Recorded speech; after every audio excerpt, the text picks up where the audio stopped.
미드나잇 애널리스트 콜 이번에는 LA 아티스트 캐피털의 김재환 대표 만나보겠습니다. 안녕하십니까? 안녕하십니까? 네, 안녕하십니까. 예. 자, 우리나라도 이제 30도에 다다르는 기온이 좀 관측되고 있는데 미국 LA는 더 더울 것 같습니다. 어떻습니까? 지금 반대로 덥진 않고, 덥진 요즘 않아요? 조금 이번 주는 쌀쌀해졌습니다. 비도 오고, 아, 조금 이제 쌀쌀한 날씨죠. 네, 감기 조심하시기 바라겠습니다.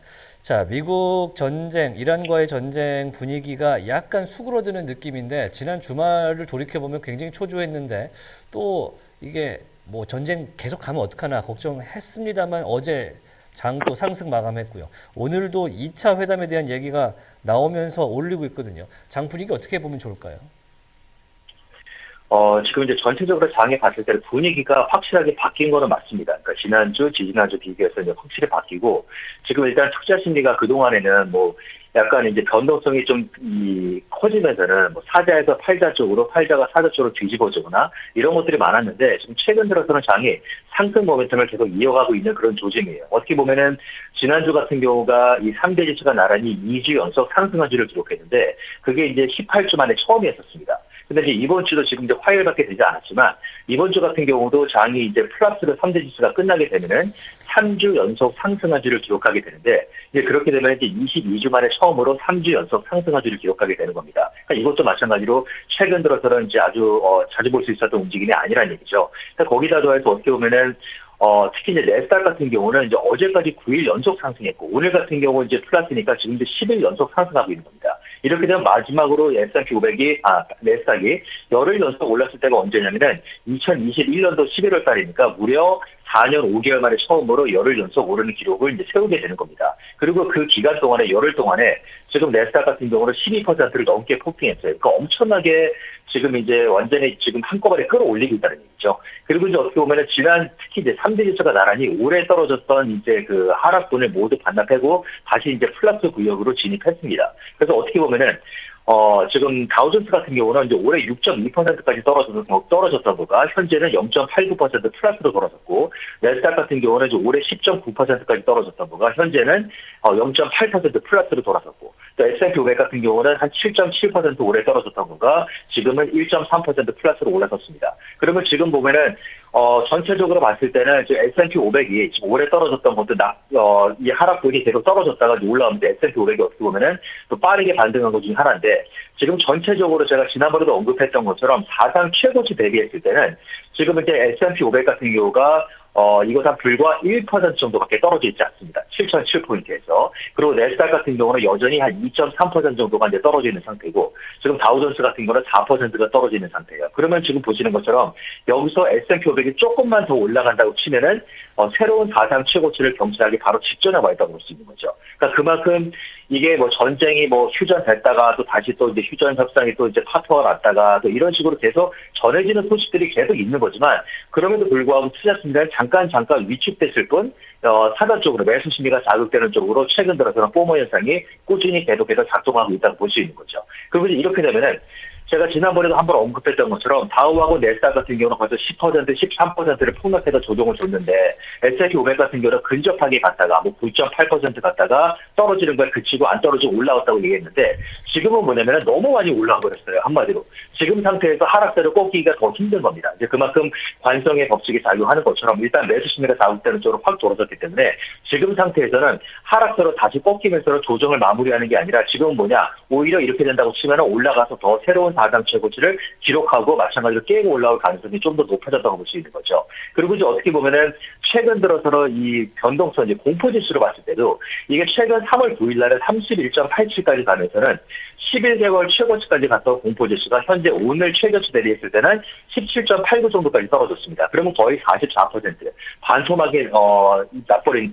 상태죠. 그러니까 그만큼 변동성이 상당히 낮아졌다고 볼 수 있는 거고, 투자 심리가 웬만하면은 매도 심리가 자극되는 쪽으로 이제는 쏠리지 않고 잠깐 위축되더라도 금방 진정되고, 위축되더라도 진정되고, 이런 현상이 지금 반복되고 있다는 상태입니다. 그렇기 때문에 전체적으로 봤을 때는 특히 이제 최근 전쟁이 6주차로 접어들었는데도 불구하고 지금 회복세는 3주차에 진입한 상태예요. 그래서 이렇게 되면 이번 주 같은 경우도 상승한 주로 이제 끝날 가능성이 상당히 높은 상태에서 이렇게 되면 상승 동력이 모멘텀에 꺾이지 않고 유지될 가능성은 확실히 높아졌다고 볼 수 있는 거죠. 네, 이렇게 되면서 또 미국과 이란이 협상을 하게 되면서 이 지정학적 리스크에 대한 낙관론도 점점 커지고 있는데요. 앞서 하락세로 꺾이지 않을 것이다라고 말씀을 해주셨습니다. 그러면 이런 시점에서 좀 상승에 베팅을 해봐도 괜찮을까요? 지금 이제 어떻게, 그렇다고 이제 마찬가지로 아직까지 뭐가 됐든 간에 시기상조는 맞아요. 아직 확실하게, 안심하기 좀 이르다는 얘기입니다. 그건 맞지만 지금 분위기는 확실히 바뀐 거를 이제 느낄 수 있을 정도로 마침 분위기가 확실히 전환이 되어 있다는 상태입니다. 그럼에도 불구하고 오늘 같은 경우 예를 들어서 지금 이제, 3월 PPI 지수가 나왔잖아요. PPI 지수는 지난주에 CPI가 나왔을 때도 약간 안정적, 좀 약간 투자 심리를 진정시키는 좀 호재로 작용했습니다. 그런데 오늘 PPI 같은 경우도 마찬가지예요. 어쨌든 예상치를 밑돌았고 또 그만큼 예상보다 이 정도까지 지금 이제 크게 국제유가 때문에 올라갈 줄 알았는데 그렇지 않았다는 얘기입니다. 이제 그만큼 마찬가지로 전체적으로 봤을 때는 이게 이 다른 것들이 떨어지면서는 지금 PPI 지수가 그만큼 예상보다 많이 올라가지 않았기 때문에 어떻게 보면 이것도 투자 심리를 진정시키는 호재로 작용한다는 얘기입니다. 그럼에도 불구하고 여전히 3.8%예요. 지금 이제 전망치보다는 낮아졌지만 전달하고 똑같이 아직까지는 높은 상태이기 때문에 안심하기 이르지만 그럼에도 불구하고 스태그플레이션에 대한 우려가 어떻게 보면 확실히 완화된 거는 맞습니다. 지난번 CPI도 그렇고 또 개인 소비 지수도 그렇고 오늘 PPI 정도까지 이렇게 나오면서는 어떻게 보면은 투자 심리를 진정시키는 호재로 작용하면서는 전체적으로 봤을 때는 분위기가 이제 고조시키는데 마찬가지로 일조하면서 지금 포모 현상이 그동안에 작동됐다가 하루 이틀 있다 꺼져버리고 하루 이틀 있다 꺼져버리는데 지금은 뭐 마찬가지로 포모 현상이 작동되면서는 이것도 계속 지속될 가능성이 높다는 얘기입니다. 특히 이제 그리고 최근 들어서는 인텔 같은 경우가 그동안에는 인텔의 뭐 투자 심리를 뭐 끌고 올라가거나 분위기를 끌어올리거나 이 정도의 영향력이 있지는 않습니다. 이제 그럼에도 불구하고 최근 인텔이 엄청나게 많이 폭등해서 급등해서 올라왔잖아요. 지금 인텔은 이제 어제까지 9일 연속 상승하는 기록을 세웠습니다. 이거 같은 경우는 마찬가지로 이게 2년 7개월 만에 처음이에요. 그러면서는 거의 58%를 폭등했기 때문에 이게 올라오면서는 지금 전체적으로 예전에 시스코, 인텔 이런 것들은 올드텍이라고 이제 분류를 했는데 지금 최근 들어서는 다시 살아나는 느낌을 보이면서는 투자 심리를 마찬가지로 이제 기술주들에 집중된 패닉 바잉을 주도한 거가 이제 인텔이 마찬가지로 끌어올렸다고 보이더라도 과언이 아닐 정도로 상당히 올라왔는데 인텔은 어떻게 보면 지금까지 9일 연속 올라온 거에 대해서는 오늘 떨어지고 있잖아요. 약간 조정을 주고 있다는 얘기입니다. 그럼에도 불구하고 인텔은 사상 최고치를 기록했을 때가 2000년도 초반이어서 3월달이었습니다. 그때 75달러니까 아직까지 갈 길이 멀긴 했어요. 그럼에도 불구하고 최근 들어서 거의 죽었다 싶었던 인텔이 다시 되살아나면서는 올라가고 있는 거기 때문에 특히 이제 이 최근 들어서 매그니피센트 7 같은 경우가 제대로 영향력을 발휘하지 못하고 지지부진한 상태였었는데 최근 다시 올라오면서 다시 반등하는 조짐을 보이고 있는 상태입니다. 그렇기 때문에 투자 심리가 일단은 사는 쪽으로 들어간다고 치면은 지금 매그니피센트 7 정도 위주에 집중된 패닉 바잉이 이쪽으로 몰릴 수밖에 없다는 얘기죠. 그래서 전체적으로 봤을 때는 섹터 로테이션이 되는 거가 있는 거지만 그럼에도 불구하고 일단 투자 심리가 이렇게 되면은 약간 좀 진정되고 안정되고 지금은 이제 내가 지금 시점에서 안 사게 됐을 때는 포모 현상이 나만 빼고 장이 오를 것을 조바심내는 심리가 확실하게 작동할 수 있는 가능성이 상당히 높아졌다는 얘기입니다. 예. 뭐 인텔의 최근에 랠리까지 설명을 해주셨는데 그러다 보니까 이제 올드 뭐랄까요 빅테크라고 해야 될까요? 이런 친구들한테 주목이 좀 되고 있습니다. 오늘의 주인공은 오라클인 것 같습니다. 오라클 오늘 아침에 이제 블룸 에너지와의 2.8기가와트 이 전력 계약을 좀 맺으면서 블룸도 오르고 오라클도 오르는 모습을 보여줬는데 보니까 오늘 주목주로 가져오셔 준 것 같습니다. 어떤 이유로 오라클을 선정을 하셨을까요? 일단 이제 오라클은 지금 보시는 것처럼 최근에 너무 저평가가 돼 있는 겁니다. 진짜 땅을 타고 내려갔잖아요. 너무 저평가가 돼 있는 상태이기 때문에 어떻게 보면 밸류에이션으로 봤을 때는 상당히 업트랙티브한 것도 있고 특히 이제 오라클이 지금 최근 들어서는 이제 최근 들어서 보면은 15주째 지지부진한 상태에서 바스코나에서 머무르고 있었던 상태입니다. 그러니까 올라가지도 못하고 떨어가지 못하고 그 정도 안에서 20% 정도 레인지 안에서 머물러 있었는데 그거를 마찬가지로 이제 깨고 올라왔던 거가 어제하고 오늘입니다. 그러면 예를 들어서 지난 2월 5일 날에 지금 한 2달 전이죠. 2월 5일 날에 오라클이 떨어지면서는 그때 10개월 최저치를 찍었는데 그거를 지난주 금요일 날에 다시 한번 찍었습니다. 그거보다 좀 살짝 더 떨어지긴 했지만 다시 한번 떨어지면서는 로우를 리테스트했다고 볼 수 있는 거죠. 그 리테스트하고 134달러 57센트까지 떨어지면서는 리테스트를 하고 나서 어제 반등하고 이제 오늘 반등했다는 얘기입니다. 그렇게 되면서는 이틀 동안에 거의 22%, 23%를 폭등했어요. 이렇게 되면서는 지금 어제 올라갔던 것들도 그 7개월 만에 가장 큰 상승폭이었습니다. 7개월 최대 상승폭으로 반등했던 상태가 하루 만에 하루짜리 반짝 상승으로 끝나지 않고 오늘까지 연결됐다는 얘기입니다. 그러니까 한마디로 상승 모멘텀을 제대로 받고 있다는 상태예요. 그리고 이렇게 보면은 뭐 지금 유틸리티 산업용 AI 솔루션 이런 것들을 마찬가지로 대거 발표한 것도 있고 아까 말씀하신 것처럼 볼륨 매니저 같은 경우도 발표가 됐고 지금 전체적으로 봤을 때는 이 오라클이 최근 들어서는 이것저것 이제 좋은 소식들을 많이 발표하고 있으면서 또 투자자들 같은 경우도 투자 등급이나 프라이스 타겟을 상향 조정시키는 회사들이 조금씩 나오고 있다는 얘기입니다. 그리고 전체적으로 봤을 때는 제가 예전에도 한번 언급했던 것 같은데 어떤 주식이라도 아무리 실적이 좋게 나오고 가이던스가 좋게 나오고 하더라도 지금 이게 분위기를 타지 못해요. 예를 들어서 분위기가 완전히 꺾이거나 안 좋은 분위기가 때문에는 조금만 올라와도 금방 떨어져 버린다. 왜? 공매도 세력들이 조금만 반등이 했을 때는 공매도 세력이 올라오는 숏셀러들이 엄청나게 대거 몰리는 경우가 많아요. 그래서 그게 분위기를 타지 못하는 경우가 3개월, 4개월, 7개월, 1년까지도 갈 수 있습니다. 대표적인 케이스가 예전에 소파이 같은 경우예요. 이 소파이 같은 경우도 거의 2년 동안에 실적이나 가이던스가 아무리 잘 나와서 올라가지 못하고 바로 떨어지고 이런 현상들이 거의 7분기, 8분기 동안 이제 이 반복되다가 최근 들어서는 트렌드가 바뀐 거죠. 그만큼 분위기가 이제 반전됐다는 얘기인데 어떻게 보면 제가 봤을 때 오라클 같은 경우도 지난 9월 달에 사상 최고치를 기록했을 때 하고 지금 같은 경우 7개월 만에 이제 드디어 분위기가 바뀌는 그런 시점에 와 있다고 보는 거죠. 그래서 지금부터 올라간다고 치면은 상승 이 모멘텀 받게 되면은 진짜 엄청나게 큰 폭으로 오를 수 있는 가능성이 상당히 많다는 얘기입니다. 일단 오라클 같은 경우는 작년에는 17% 오른 거에 그쳤어요. 그러고 나서는 마침 9월 달에 쭉 올라서 사상 최고치를 기록했다 거기서 확실히 밀린 거잖아요. 근데 그때 상태에서 지금 같은 경우 어떻게 보면은 올해 들어서는 이제 오라클이 거의 31%를 폭락했다가 어제 오늘 올라오면서 낙폭을 확 줄여버린 거죠. 그러면서는 지금 현재까지는 올해 들어서 16% 정도 떨어진 지점에 머물고 있는 상태인데 이게 상승 동력을 받게 되면 관성의 법칙이 작용하는 것처럼 쉽게 떨어지진 않을 겁니다. 그렇기 때문에 지금 같은 경우는 특히 이제 오라클 같은 경우는 이제 forward P 레이셔가 18 정도니까 이거는 뭐 마이크로소프트나 뭐 세일스포스나 뭐 셉이나 이런 것들에 비해서 평균 22보다는 낮은 수준입니다. 그리고 지금 최근 어떻게 보면은 오라클 같은 경우가 2000년도 이 10월 달에 닷컴 버블 당시에 그 당시에 사상 최고치가 92달러였었어요. 그리고 나서는 폭락을 거듭하다가 이번에 어떻게 보면 이게 본전 92달러까지 브레이크 이븐 될 때까지가 2017년도 6월 달입니다. 그러면은 본전 찾기까지가 무려 17년이 걸렸습니다. 그리고 나서는 그 이후부터는 엄청나게 올라왔다가 또 최근에서 폭등을 거듭하다가 이제 거기서 거의 한 반조정 정도를 준 상태에서 바닥을 찍고 나서 여기서 꿈틀거리면서 이제 올라오기 시작했다는 얘기죠.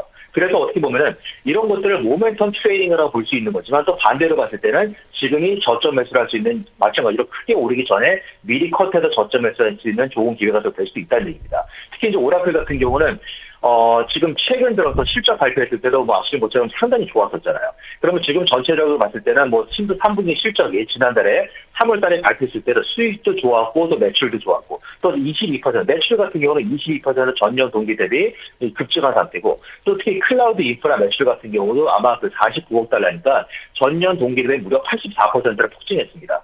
그런 상태였기 때문에 다음 달에 9%를 폭등해서 올라왔다가 또 가라앉고 뭐 이런 식으로 왔다 갔다 하고 있는 상태이기 때문에 지금은 일단 그동안에는 아무리 좋은 소식이 나오고 투자 심리를 좋게 상향 조정 받는다고 하더라도 오라클이 분위기를 타지 못했습니다. 근데 지금은 전체적인 분위기가 확실히 이제 바로 이제 바뀌는 조짐을 보이고 이제는 확실히 바뀌는 그 구역으로 지금 진입하고 있는 상태이기 때문에 지금부터는 웬만큼 나쁜 소식, 악재가 발생하지 않는 이상은 상승 모멘텀 꺾이기는 오히려 쉽지 않을 거라는 그렇게 보는 거죠.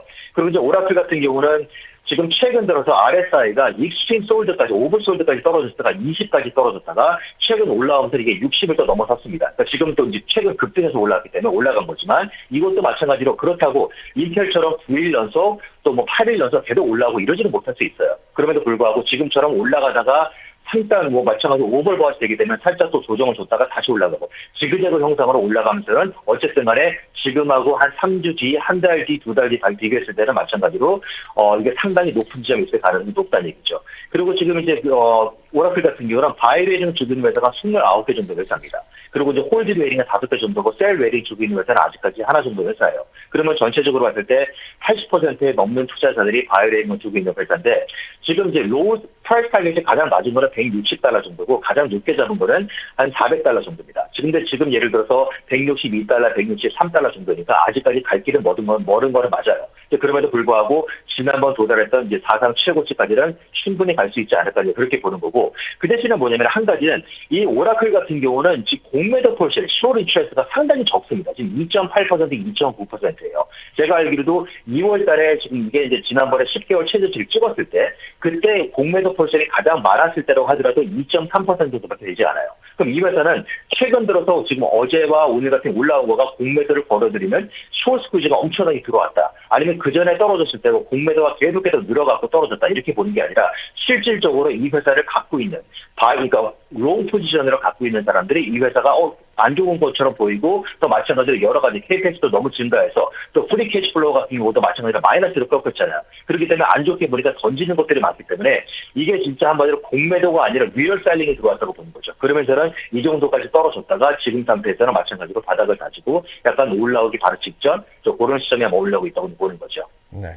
찾아보니까 현재 오라클의 공매도 이 레쇼, 쇼 레쇼가 0.99네요. 1%가 채 되지 않고 있고 인사이더가 보유한 비중이 40.5%다 보니까 말씀 주신 대로 순매수세가 들어오는 것 같다라고 볼 수도 있는 그런 측면이 좀 있는 것 같습니다. 그런데 이제 오라클 같은 경우는 워낙 높은 지점에서 내려왔다 보니까 저는 좀 걱정이 되긴 하거든요. 이게 소프트뱅크와 연관돼서 스타게이트 프로젝트로 막 묶여 있잖아요. 그러면은 이게 실제로 돈이 들어오는 시점에 대해서 너무 길게 잡고 있어서 이 투자하기는 좀 쉽지 않다라는 생각이 드는데 주의점이 있다면 뭐가 있을까요? 근데 이거는 여러 가지 소식들이 나오는 건 맞아요. 지금 이제 유틸리티 관련 소식, 또 최근 이제 AI 인프라 소식, 여러 가지가 있습니다. 근데 지금 제가 말씀드린 거는 뭐냐면은 이게 어떤 소식이 됐든 간에 지금 이제 가장 제가 봤을 때는 지금이 어떻게 보면 약간 들어갈 수 있는 매수 타이밍으로 좋다고 하는 거가 분위기가 바뀌었다는 건 첫 번째 이유입니다. 그렇기 때문에 지금은 어떤 좋은 소식이 나오든 안 좋은 소식이 나오든 상관없이 안 좋은 소식이 나온다고 하더라도 분위기가 반전됐을 때는 그런 거 상관없이 무시해버리고 올라갈 수 있는 동력이 생긴다는 얘기죠. 한마디로 뭐냐면은 포모 현상이 이쪽으로 집중적으로 작동할 수가 있다는 얘기입니다. 확실히 좀 봐야 되겠다 이런 얘기가 드는데 소프트웨어랑도 관련이 있다면서요? 네, 오라클뿐만 아니라 이 엔트로픽의 이 AI 미소스로 이 소프트웨어 단이 많이 눌렸었는데 지금 반등을 하고 있습니다. 이 소프트웨어 단 이제 반등을 계속하게 될까요? 어떻게 보시나요?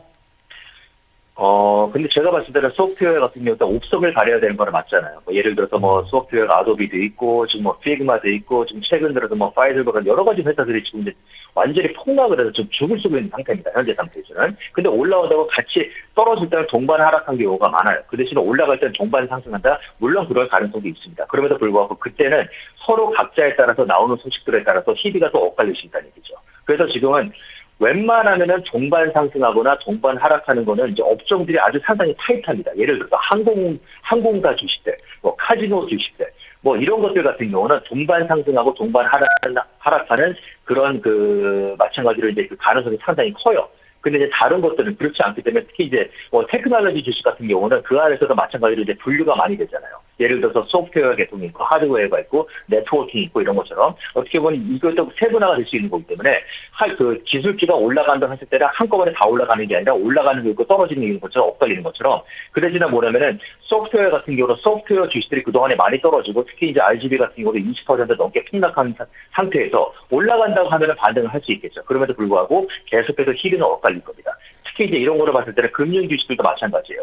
지금 최근 들어서 금융 주식들이 지금 오늘 같은 경우도 JP몰건이나 웰스버가 나왔는데 이제 희비가 엇갈린 상태고 지금 금융 주식들은 언제 어디서든 항상 실적을 발표할 때마다 희비가 엇갈릴 수밖에 없습니다. 항상 엇갈려요. 엇갈리지 않은 적이 없어요.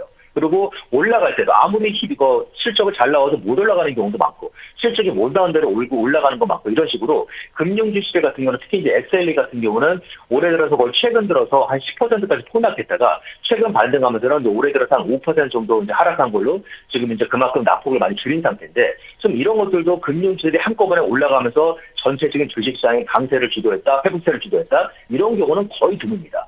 그러니까 금융주들은 주식시장의 회복세를 이끌 만한 영향력이 되지가 않는다는 얘기예요. 항상 단타로 끝나거나 잠깐 뭐 반짝 상승 이런 식으로 반짝 리더십 이런 식으로 이제 끝나버리는 경우가 많기 때문에 지금 같은 경우는 소프트웨어나 전체적으로 봤을 때 특히 이제 내스닥이 아까 말씀드린 것처럼 이틀 동안 지금 열흘 동안에 지금 12%를 폭등한 상태이기 때문에 지금 이런 쪽에 오르게 되고 또 특히 이제 매그니피센트 세븐 같은 경우도 최근 지지부진하다가 이제 오르는 약간 반등세로 이제 돌아서는 느낌이 확실히 있기 때문에 이쪽으로 아마 매수자가 집중적으로 패닉 바잉 쏠리게 됐을 때는 기술주를 전체를 끌어올릴 가능성이 충분히 있습니다. 이제 그때 소프트웨어 같은 경우도 엇갈리겠죠. 희비가 따라 올라가는 게 있는가 하면 아직까지 못 올라가고 계속 파스권에서 머물고 있거나 아직까지 또 지지부진하면 오히려 더 떨어지는 주식들도 있을 수 있다는 얘기죠. 예. 확실히 장이 좋아질 때는 시장을 끌고 있는 섹터와 종목들을 선별적으로 따라가야 된다. 이렇게 이야기를 해 주셨습니다. 자, 오늘은 여기까지 듣도록 하겠습니다. 지금까지 LA 아티스 캐피탈의 김재환 대표와 함께했습니다. 고맙습니다. 고맙습니다. 네, 감사합니다.